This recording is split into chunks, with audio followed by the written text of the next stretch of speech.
Hello students, good morning. आप सबों का रामगढ़ डिस्ट्रिक्ट के ई लॉकडाउन पाठशाला में स्वागत है।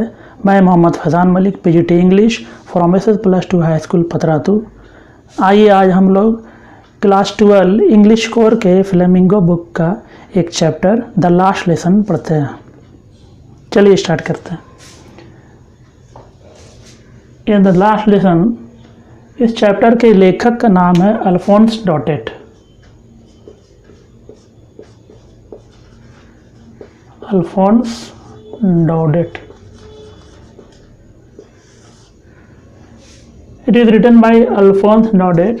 This chapter has some historical background जो हम लोगों को सबसे पहले समझना bilingual way में समझेंगे। It is set in the period of Franco-Prussian War. Means there was war between Prussia and France between 1870 to 1871। 1870 और 71 के बीच में एक युद्ध हुआ था फ्रांस और प्रूशिया के बीच में। ये स्टोरी उसी टाइम पीरियड पे सेट है।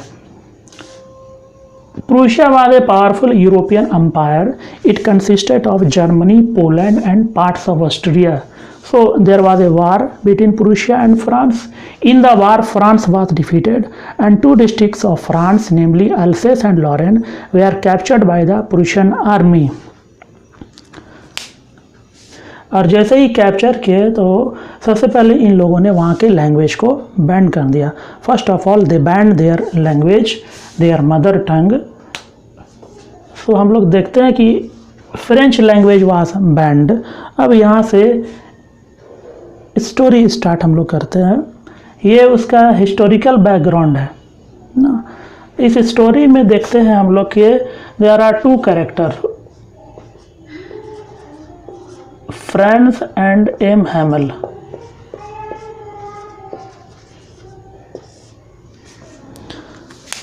In this story there are two characters, two most important characters, Franz and M. Hamel. As soon as this story starts, we find that Franz was late for school. He was running on the road. He was afraid of his class teacher M. Hamel because he has not completed his homework on the participles.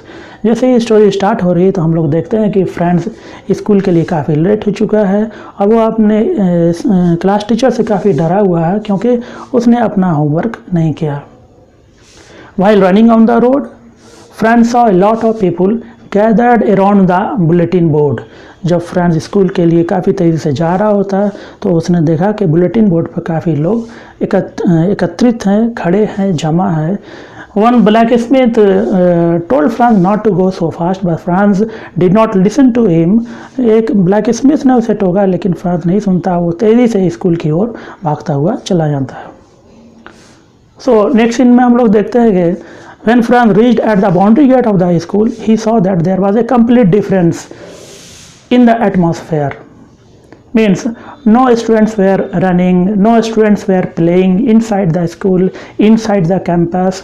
There was a complete silence. Franz was not understanding so well. When he reached near the classroom, his teacher M. Hamel welcomed him. He did not scold him. Franz saw a lot of village peoples also sitting at the last bench of the classroom.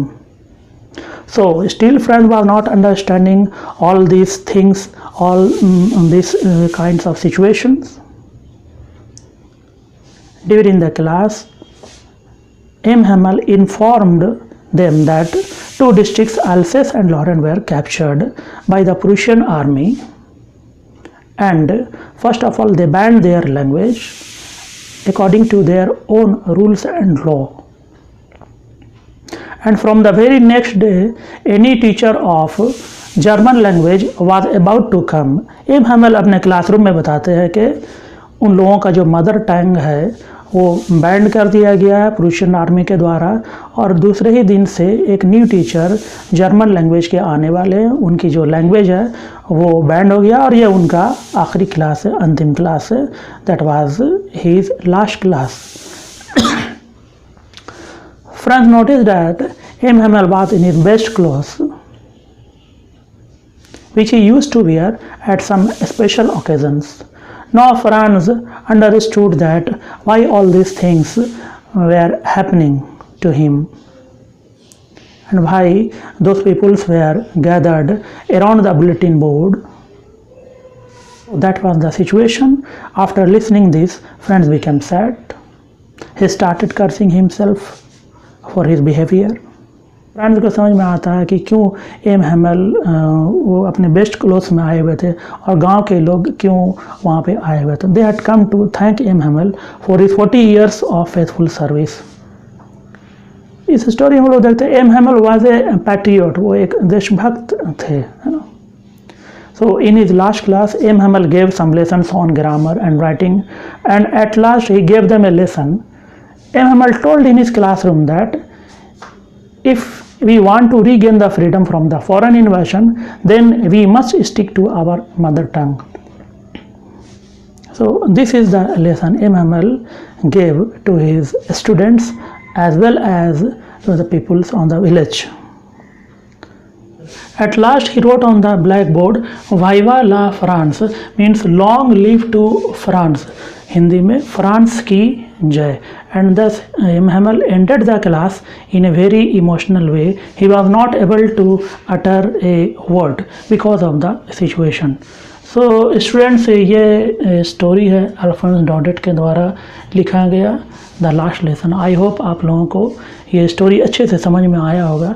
Next video में हम लोग इसका word meaning और question answer को discuss कर लेंगे.